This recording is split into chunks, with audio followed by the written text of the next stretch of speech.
Who's the best Sonic character? Well, it's gotta be Sonic, right?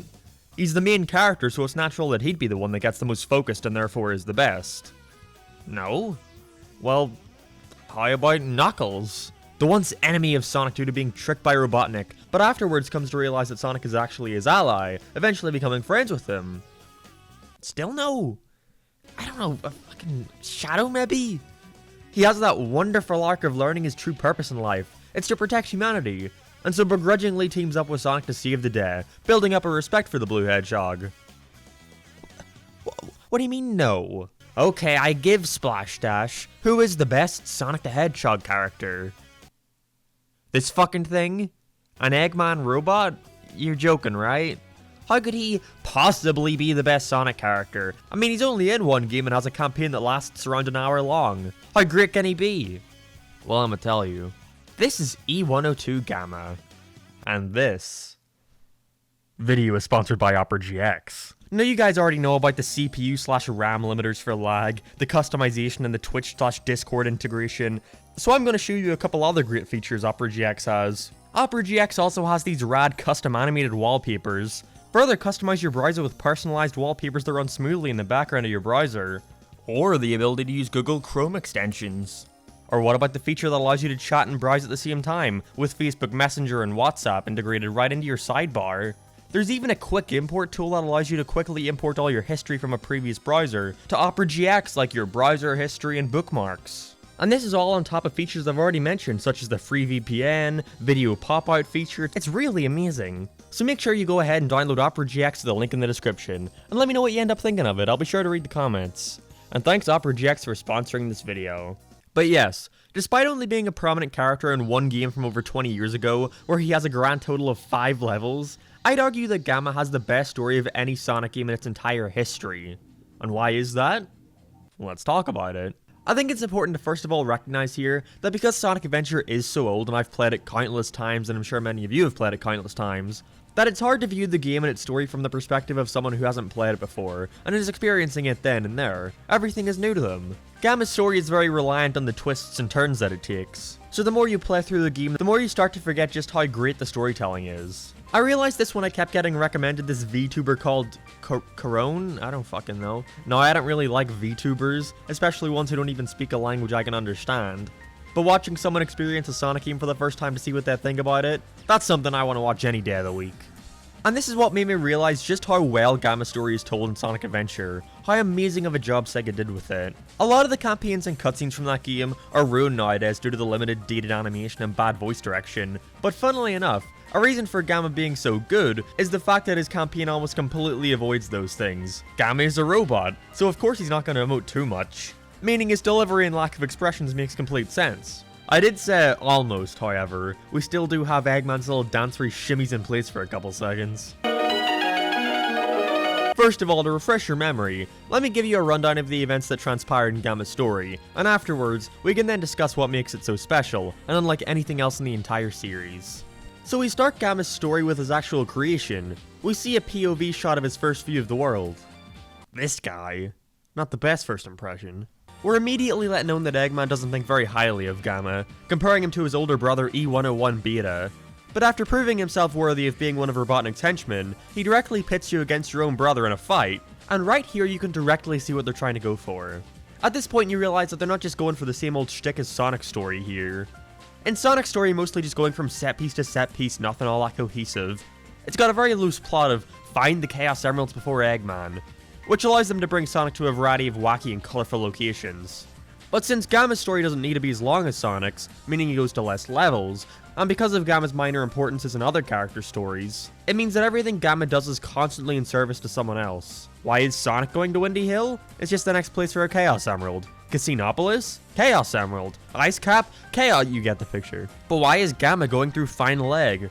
To prove himself worthy of being part of the Egg Carrier's crew. Why is he going to Emerald Coast? To find Froggy so Eggman can retrieve the essence of chaos inside him. Everything he does he has a reason for, and because of that, it means they have the freedom to give Gamma a more complex story. There's no fluff here. We see that despite losing the fight, Beta wants to join too, and Eggman gives some foreshadowing saying that he could use the spare parts. They do such a good job at giving you all these little hints throughout the story that pays off later on, but I'll point those out when we get there. Gamma is then sent on the aforementioned mission to kidnap Froggy, being the only one in his crew able to accomplish it, and therefore starts to rise in the ranks of the Eggman army, with Eggman beginning to grow a level of respect for him. But Gamma isn't focused on that. He's more focused on the fact that all his siblings are being zapped away, right in front of his very eyes due to being failures.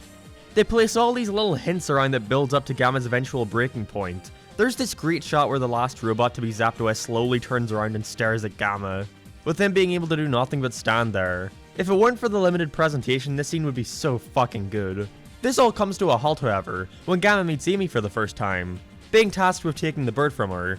But on his way to her cell, he accidentally winds up in a room where he sees a bunch of robot parts lying around, only to look up and see Beta, his brother, being torn apart and put back together again as this giant killing machine. But because he's a robot and all he can do is say,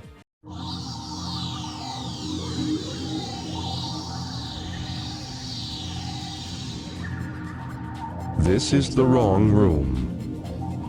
This moment serves no gameplay relevance, there's no boss fight at this moment, it stops the Amy stuff going on. The writers put it in there to naturally show us Gamma's change of heart, when he realizes that what's happening to his brothers isn't okay, and that's something I don't think a lot of people appreciate. So anyways, he comes to interrogate Amy, and becomes confused when she doesn't immediately listen to his direct orders. He doesn't even really know why he wants the bird. This is when he starts to realize that he does indeed have compassion for these other creatures. And there's another piece of excellent foreshadowing, where Gamma stares directly at the bird, which makes him realize what needs to be done. So Gamma decides to let Amy go, and just fucking thinks. Thoughts rush through his head, the things he once believed compared against the events that he just saw transpire. And this is when he finally decides that he's going to delete his Eggman protocol and save his friends. He changes. And that's not something we see often in the series. So the next few levels are all about finding the other robots from before and killing them, but I thought Gamma said he was gonna save the... Oh, he means save the fucking animals inside of him. It's not Gamma the robot talking, it's Gamma the little animal inside the robot shell talking. Amy managed to break through what it had become, and let it remember who it was and its compassion for the people around them, and so they set out rescuing the animals from inside, with things eventually coming full circle, and him needing to once again defeat his brother Beta. After the animal is freed and he starts to limp away, he starts to remember something. A photo of him, the bird inside Beta, and the bird Amy was taking care of, with the reveal of course being that they were all a family. At this point, Gamma realizes what he needs to do, and slowly dies, ending his journey on a bittersweet note, as the Gamma we grew to know throughout the game may have died, but the bird inside him gets to live on with their family. With no one around him, no one to remember what he did or the sacrifice he made. Not Sonic, Amy, nobody knew what he went through, not even Eggman. He never knew that Gamma betrayed him and went rogue. He thought he died as a heroic and loyal member of the Egg Crew. And I'd like to imagine in my own little head canon that the reason why Eggman started building Gamma replicas in Sonic Adventure 2 was to have his legacy live on. But I think that's what's so great about it. The fact that this is so separated from the other storylines going on here. There's just one complete and solid through line that's interrupted by nothing. You can really feel the writers wanted to tell a meaningful and dramatic story here, but were only held back by limitations from the time. Honestly, if Sega were to remake SL1 someday, what I'd be most excited to see is how they handle the cutscenes. I'd want them to hire an actual solid storyboard artist to compose these scenes in the way they were envisioned. Honestly, because of the lack of spoken dialogue and relatively short cutscene length, I'm surprised that more animators haven't tried their hand at recreating Gamma's story to make it more cinematic and polished. But still though, this is the best character of any Sonic game. Splash Dash, you can summarize his plot all you want, but you actually need to discuss why all of this makes him the best. And I will! Geez, Strawman, a little antsy today, aren't we? What does make E-102 Gamma better than a character like Shadow, an undoubtedly more iconic, important, and relevant one? Well, it's quite simple, actually. Gamma stayed dead. It really is as simple as that. To call someone like Shadow or Knuckles a good character is so broad, because when your character has been around for over 20 years, they're bound to change and go through many different iterations. I can't say Knuckles is a good character anymore, because then I'd have to start splitting hairs to say, well, I like Knuckles in Sonic 3 up until Sonic Generations, but everything after that is kinda shit. Or, I like Shadow, because while he does have that amazing arc in Sonic Adventure 2, that's actually quite similar to Gamma's arc. That would have to ignore the past 20 years, where they've had no fucking clue what to do with the guy, and have just resorted to making him some friendless loner who seemingly hates everyone in his presence. See, Sega likes to always go back and ruin when they have something great. They can never let something die if it manages to be popular. Even when it comes to gameplay styles, they're the same way. They keep bringing stuff back until people decide they don't want it anymore. But outside of hardcore fans, people weren't too kind to the gameplay styles in Sonic Adventure that weren't Sonic himself.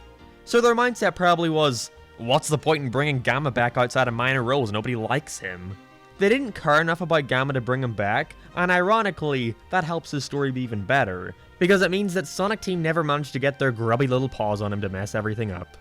So yeah, I hope that maybe I've helped you come to realize that just because it has bad presentation, that Sonic Adventure did indeed try to give their stories a more cinematic feel, and is that never more apparent than with E-102 Gamma, the greatest Sonic character of all time.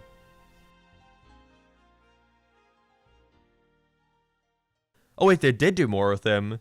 In Sonic X? Fuck, I haven't really seen much of that show. Well, come on, let's see it, might as well. Go for it! Ready, aim. Alright, I'm gonna stop you right there, I've already had enough.